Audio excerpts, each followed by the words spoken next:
Hey family, hope y'all all doing good.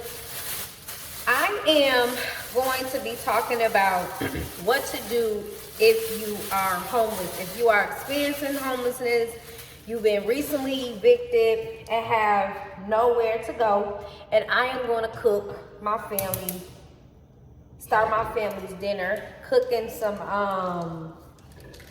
I'm grounding some beef to make like a half a pot of chili and a half a pot of nachos. We have some leftover nacho meat from last night, and I had a taste. Normally what I do is I cook a big pot of tacos for us to eat all for lunch, dinner, and the following day. And I feel like I had a taste for chili today. So we're gonna do half and half so everybody could be better. But back to our discussion. So if you all have not noticed, we are experiencing a major housing crisis throughout the world, just period. Now, it's not just in one place, it's not just in one city and one state, but it is a crisis everywhere. And unfortunately, with the rise on people's rent and stuff, people, you have middle class people and low income class people that were working regular jobs and cannot afford the rent and cannot maintain it, and they try to maintain and manage the rent and they can't, and they, unfortunately people are, get evicted and they have to leave. And there are situations where a lot of folk does not have a place to go. They have no other housing alternative solutions. And what I mean by housing alternative solution is, can you move in with mom? Can you move in with dad? Can you move in with an auntie, an uncle, a friend, a brother? And some people may have those options to move with those individuals, but they might be expected to pay a portion of the rent. And sometimes people don't have enough money to even rent a room these days or help pay towards other people's housing costs, and it leaves them on the street. Okay? So if you are experiencing homelessness and you have nowhere to go, although this is not the first solution that I would recommend a person to take, but sometimes it's the last solution and could be the best solution. And that is to utilize your local shelter, emergency shelter facility nearest to you to get emergency housed and to be connected to other situations. Now, some people don't like shelter. Some people can't even fathom the idea of living in a shelter, and I get it. So with that being said, they have diversion programs at the shelter agencies where you can receive case management services, okay? Where the case manager would connect you with other resources to help you to get back on your feet, okay? I'm gonna let that ground a little bit. Let me turn my fire down, okay? So let's talk about the person that does not want to stay in the shelter physically. You have some people that want to receive support from a shelter or want to receive the services to help get rehoused, and some people that do not like to physically stay in shelter, and that's okay. So I encourage you to stick with working, to get connected with a local shelter. Tell them that you're not really interested in staying in this shelter, but you're interested in their diversion programs. You're interested in them helping you get on housing wait lists for transitional housing or rapid rehousing programs, and you're interested in receiving and getting help with any type of service that you need.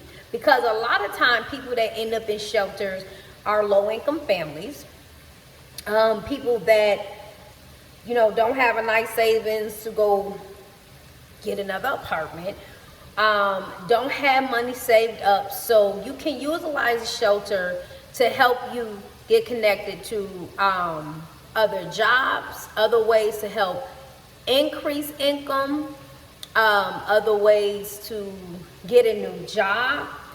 And that's one way how you can use shelter services. Additionally, some shelters help people to find other services and other finances and funding to help you go back to school if you want to go back to school. Now, I'm going to pause and be transparent real quick, because I'm just hoping that it doesn't sound like I'm just blabbing or throwing anything out there. Let me be clear that I can relate to the homeless population. I've been homeless twice, one through just life happened, life lifed. And another situation, I was in the middle of moving out of one apartment and then moving into another apartment, and because I didn't, the landlord tried to spike the rent in the middle of signing the lease. I chose not to take that apartment, but I did. I made a very unwise decision. That was because I didn't know the laws and I didn't understand housing and landlord stuff. I gave the landlord a secure deposit, and never secured a lease.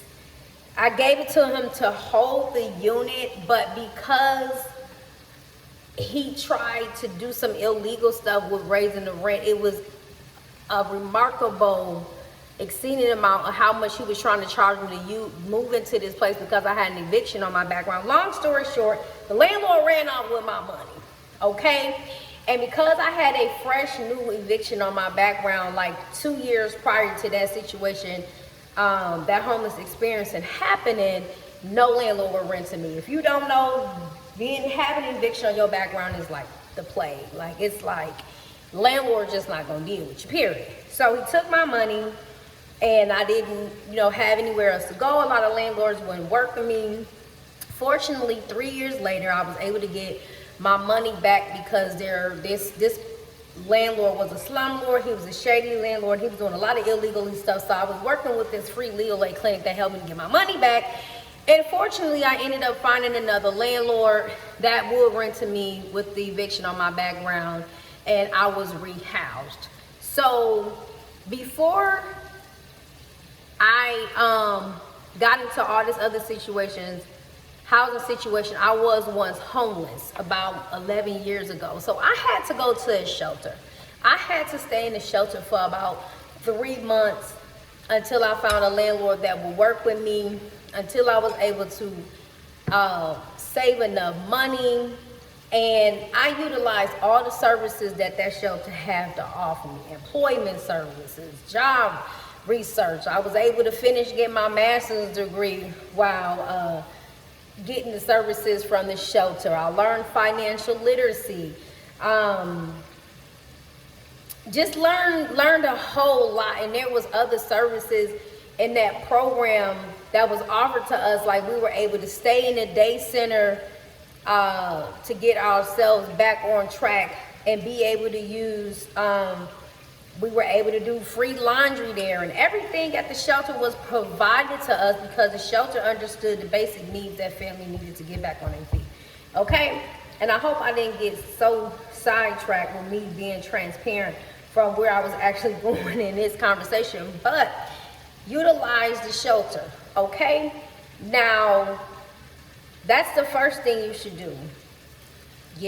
Find a local shelter, move into the shelter. If you don't want to live in a shelter physically, work with a case manager that's connected to the shelter or whatnot until something comes open.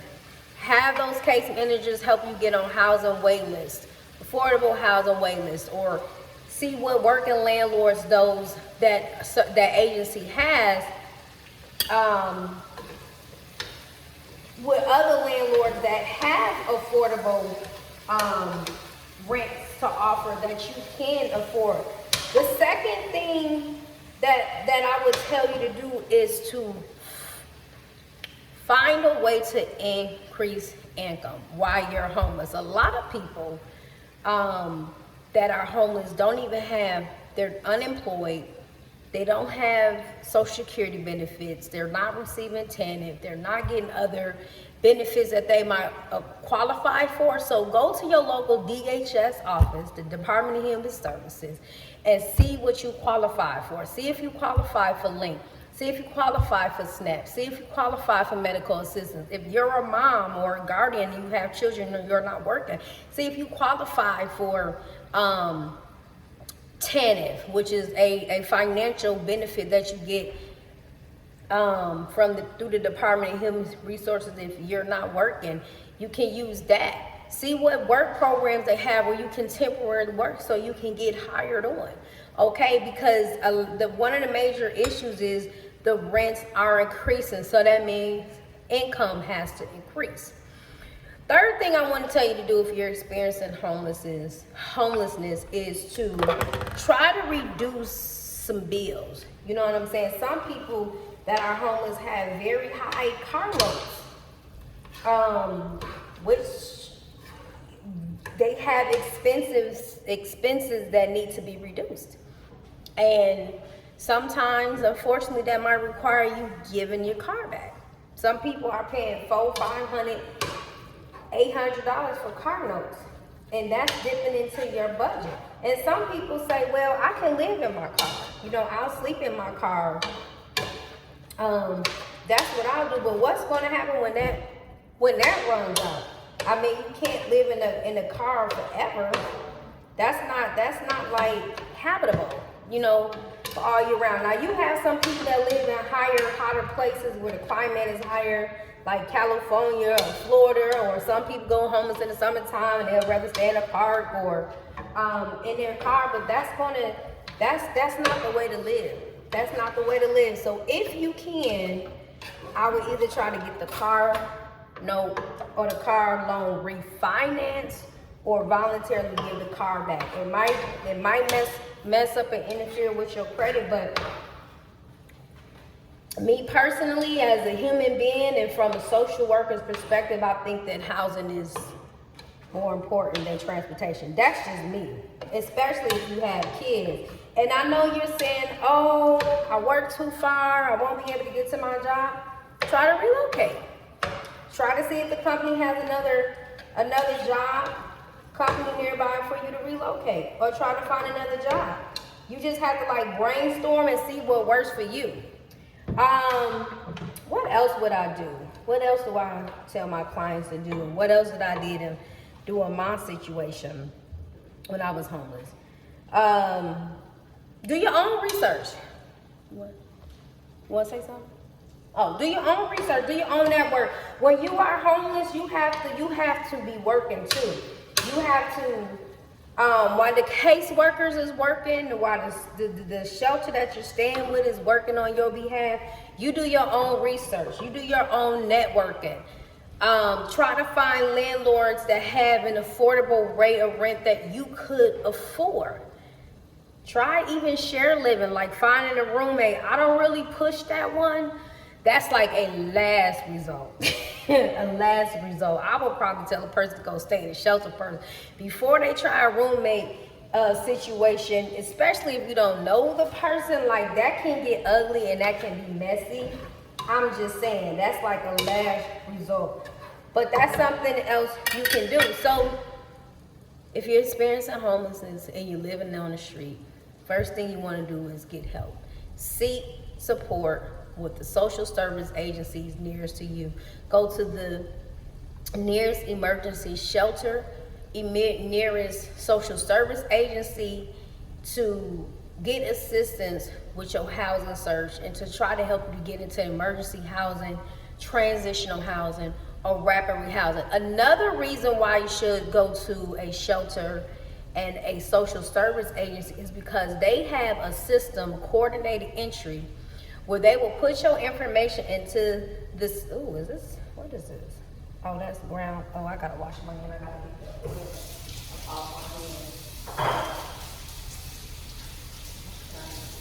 They can put you in a system, and when they put your information in that system, your name is sent to all different agencies and programs that come up that show that you're homeless, show that you meet the definition of homeless.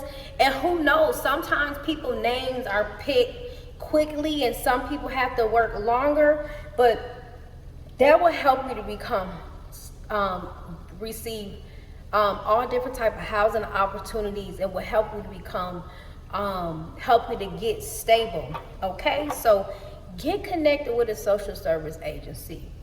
Utilize the case management services that the social workers and the case managers and the agencies are offering you. Try to go back to school, learn a trade, and try to increase income. And go to the Department of Human Services and see what benefits you qualify for. If you think you apply for veteran benefits or Social Security, you apply for it. It might take a long time, but at least get the ball rolling so you can get the benefits you need so you can be stably housed, y'all. I hope this video helps somebody. I hope I wasn't rambling too much. I am working remote today. I am a social worker full-time, but I'm working remote 3 days out the week, and I found a little bit of downtime, and I didn't take lunch today, so I'm using my lunch right now to prepare dinner for the kids and the family and my hubby. Yeah, me and hubby gonna do chili. The kids gonna do nachos. So he might want to do nachos because that's his favorite food, and I might just be the only one in the house eating chili. But remain lifted. Remember that homelessness it's a very difficult season for anybody to go to, but remember that it's not the end of the world, and there is a light at the end of the tunnel. I used to have a client that tell me in one of my groups that I was facilitating back at a prior job, and he said there's light at the end of the tunnel. Okay, so I pray you get help. I pray that this video helped you. Please share this video with somebody who's experiencing homelessness, or to somebody who you think might need to hear this. Hey, y'all have a blessed day.